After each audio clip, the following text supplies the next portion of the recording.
这个是什么？这个是一个教堂吗？好不好啊？好不好？多少钱？ خب ما الان در حیاط کلیسای زیبای وانک هستیم که توی محله جلفا هست و یکی از کلیساهای تاریخی ارمنی‌های اصفهان به حساب میاد. زمان ساخت این کلیسا سال 1664 میلادیه، یعنی حدود 360 سال پیش و در زمان شاه عباس صفوی ساخته شده. در ابتدا خب این کلیسا جنبه مذهبی داشته ولی امروزه بیشتر جنبه تاریخی و به قولی جذب توریست داره.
دوستای عزیزم، همراهان همیشگی، ما الان توی خیابون نظر اصفهانیم، توی محله جلفا و میخوایم بریم به کلیسای بتلهم و ببینیم که این کلیسای زیبا چجوریه.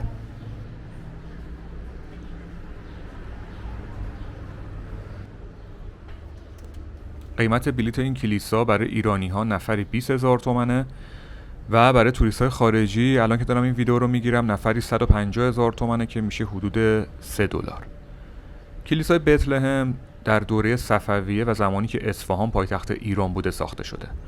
شما میتونید اینجا مقبره بانی کلیسا و اعضای خانواده‌اش رو ببینید که فردی بوده به نام خواجه پطرس ولیجانیان که اینجا هم نوشته که بانی این کلیسا بوده در دوره صفویه. اینم حیاط کلیسا هستش که در سال 1628 میلادی یعنی حدود 395 سال پیش ساخته شده.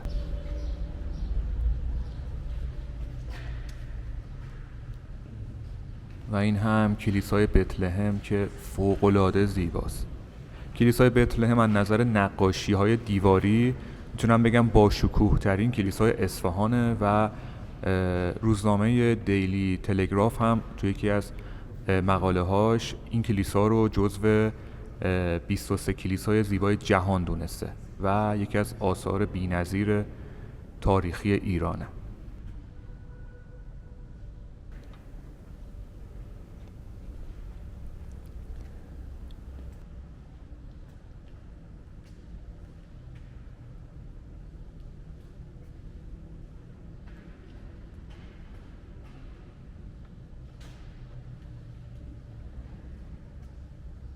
این تصویری هم که دارید میبینید تصویر خواجه پطرس ولیجانیان هستش که بانی ساخت این کلیسا هست و در دوره صفوی زندگی میکرده و یکی از بازرگانان اون دوره بوده.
میدون نقش جهان رو خب مسلما همه اصفهانی‌ها میشناسن و به نظر من عاشق میدون نقش جهان هستن، چون فوق‌العاده زیباست. همه ایرانی‌ها عاشق نقش جهان هستن و برای مخاطبای غیر ایرانیمون که این مکان رو نمیشناسن یک توضیحی بدم که میدون نقش جهان یکی از دیدنی ترین جاهای ایران، اصفهان و حتی جهان هستش که آثار ارزشمندی توی میدون قرار داره، مثل مسجد شیخ لطف‌الله، مسجد شاه عباسی، عمارت عالی قاپو، بازار اصفهان که فوق‌العاده زیبا و دیدنیه. ما میریم و این مکان‌ها رو بهتون نشون میدیم حتما تو این ویدیو و تقریبا میتونم بگم قدمتش برمیگرده به دوران صفویه و حدود 350-400 سال پیش.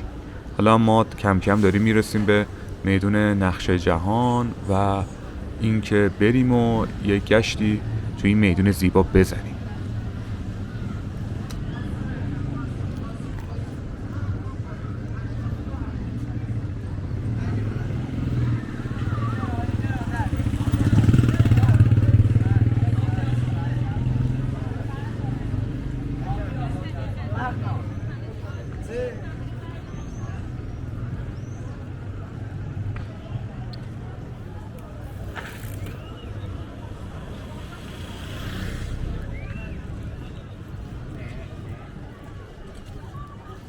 بله، و این هم میدون زیبای نقش جهان که حقیقتا هر وقت ما میاییم اینجا اصلا کلی لذت میبریم. اینور که بازار قیصریه هستش توی شمال میدون و این سمت هم که عمارت عالی قاپو رو دارید میبینید و در جنوب میدون هم مسجد شاه عباسی.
و این هم عمارت زیبا، واقعا زیبای عالی قاپو که من خودم عاشق آثار تاریخی هستم مثل عالی قاپو و کلا شما نگاه کنید چه ستونهایی داره و چه جوری 300-400 سال پیش انقدر میتونن یه عمارتی و قشنگ و زیبا بسازن.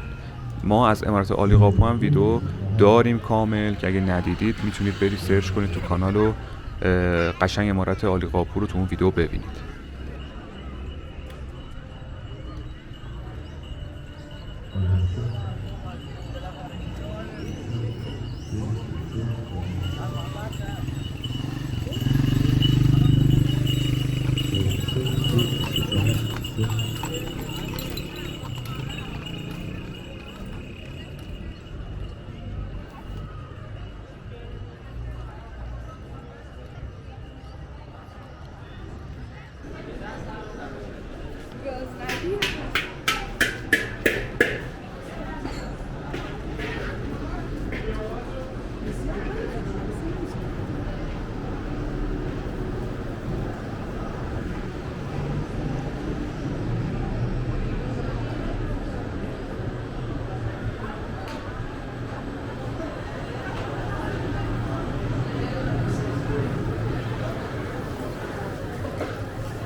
دوستای عزیزم، اینجا باغ فین کاشان هستش، یکی از زیباترین باغ‌های ایرانی که در شهر کاشان. قدمت این باغ و ساختمانایی که در اینجا قرار داره به دوره صفوی و زمان پادشاهی شاه عباس برمیگرده. البته یک سری روایات هستش که نشون میده این باغ خیلی قدمت بالاتری داره، ولی اون چیزی که پیش بینی کردن قدمتش رو حدود 400 سال به زمان شاه عباس نسبت دادن.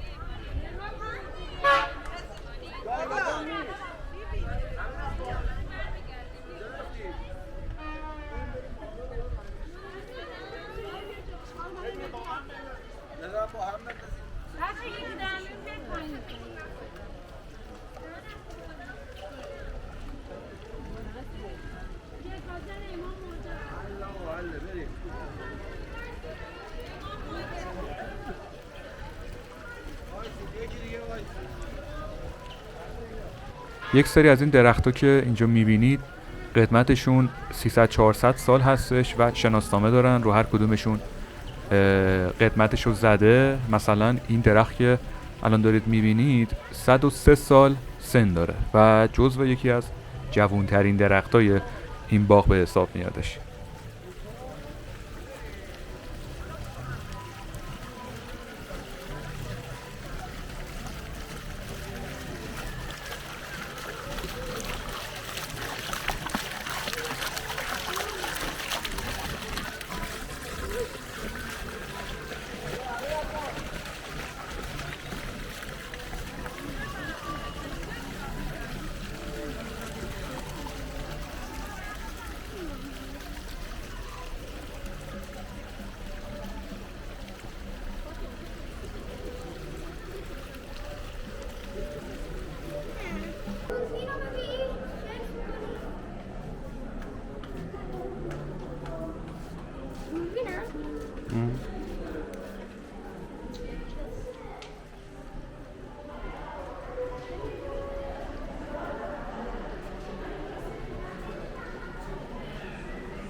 این باغ قسمت‌های مختلفی داره، ساختمان‌های مختلفی داره که یکی از قشنگ‌ترین جاهاش حموم فین کاشان هستش. یک اتفاق تاریخی در دوره قاجار تو این حموم افتاده و اونم اینه که امیرکبیر صدرالاعظم ناصرالدین شاه در این حموم کشته میشه به دستور خود شاه، که یک اتفاق بسیار مهم و تاریخی تو این باغ به حساب میاد.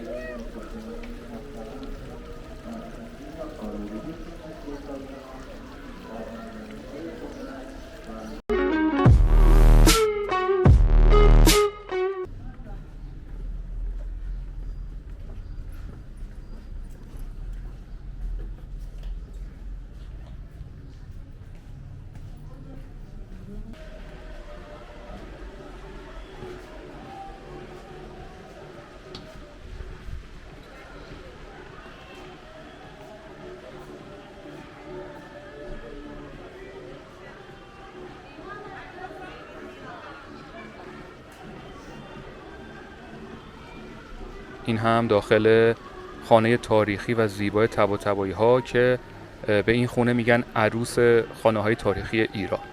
4700 متر مربع مساحت داره و در سال 1213 هجری شمسی به میلادی میشه 1834 ساخته شده که میشه دوره قاجار. صاحب اون فردی بوده به نام حاج سید جعفر طباطبایی نطنزی که از بازرگانان و تاجران فرش در کاشان بوده که به همراه خانواده‌اش اینجا زندگی میکرد.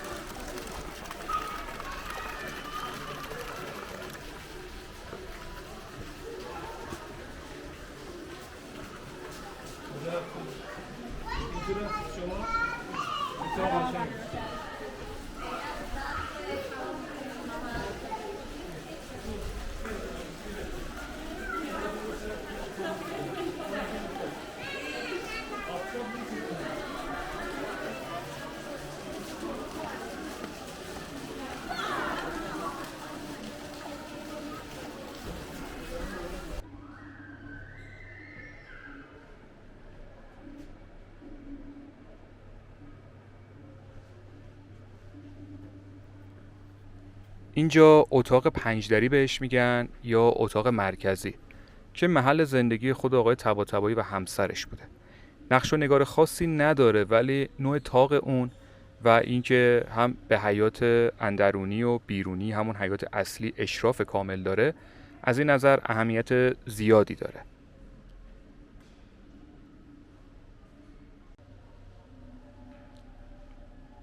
رنگ این پنجره ها هم که دارید میبینید بسیار زیباه و وقتی که توی روز نور خورشید به این پنجره ها به قولی میتابه، قشنگ این رنگا رو اینجا ایجاد میکنه که فوق العاده است و یکی از جایی که خیلی از مردم میان برای عکاسی توی خونه طباطبایی دقیقاً همین جایی که الان دارم بهتون نشون میدمه.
همونطور که دارید میبینید بسیار معماری زیبایی داره.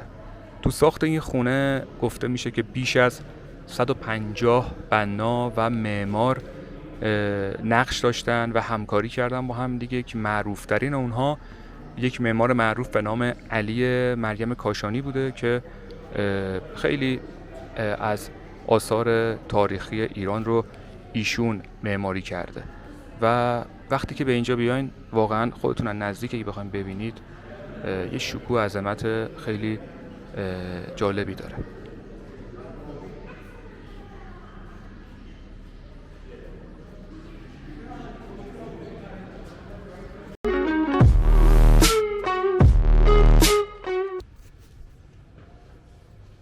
دوستای عزیزم، ما در مرکز شهر کاشان هستیم و اومدیم به یکی از تاریخی ترین جای کاشان، به مسجد آقا بزرگ کاشان که یکی از جاهای دیدنیشه. بریم اینجا رو با هم دیگه ببینیم.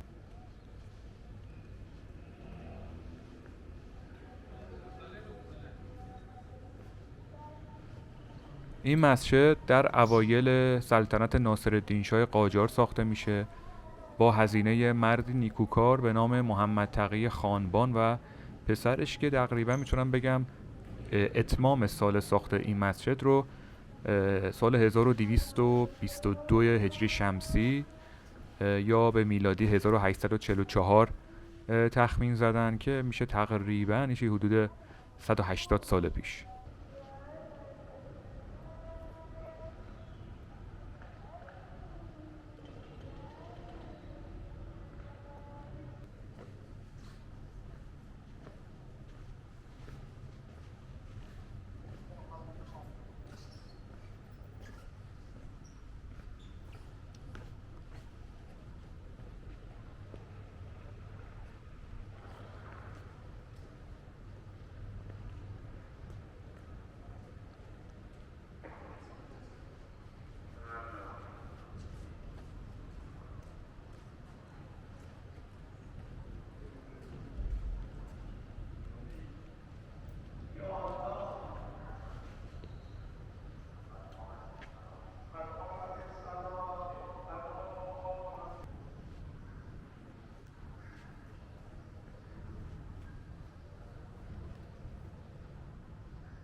یک مسجد بسیار تاریخی و دیدنی که گچبری‌های فوق‌العاده‌ای داره.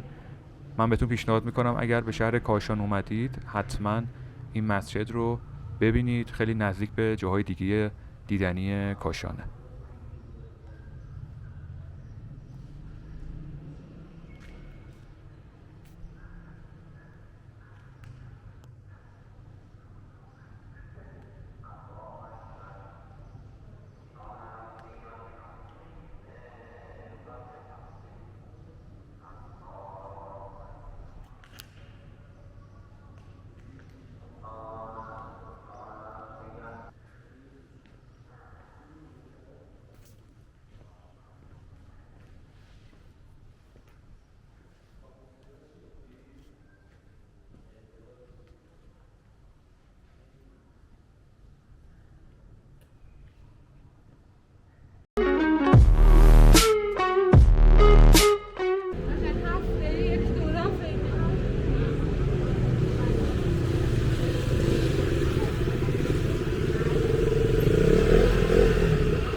راجب محله جلفای اصفهان بهتون بگم که یکی از معروفترین و در عین حال زیباترین محله های اصفهان هست که قدمت بسیار بالایی داره. حدود 400 سال پیش شاه عباس صفوی زمانی که در اصفهان حکومت میکرد این محل رو برای ارامنه اصفهان و ایران انتخاب میکنه و خیلی از جمعیت ارامنه نشین اصفهان در این محل سکونت میکنن و الان هم در واقع محله جلفا یکی از محله های ارامنه نشین اصفهان به حساب میاد.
یه چند لحظه بمونید، گوری که زیاد شد.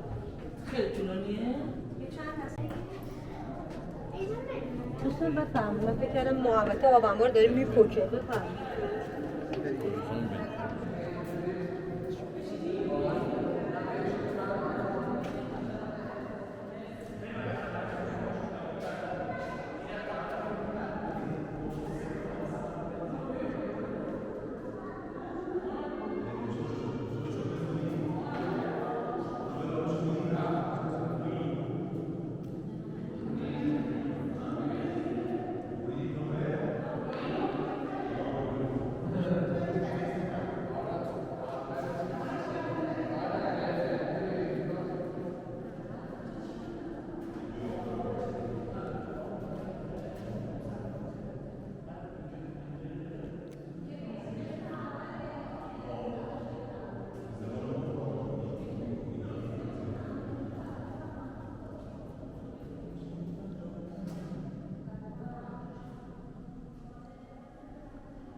همش اون سریه من تو ببر تو ببر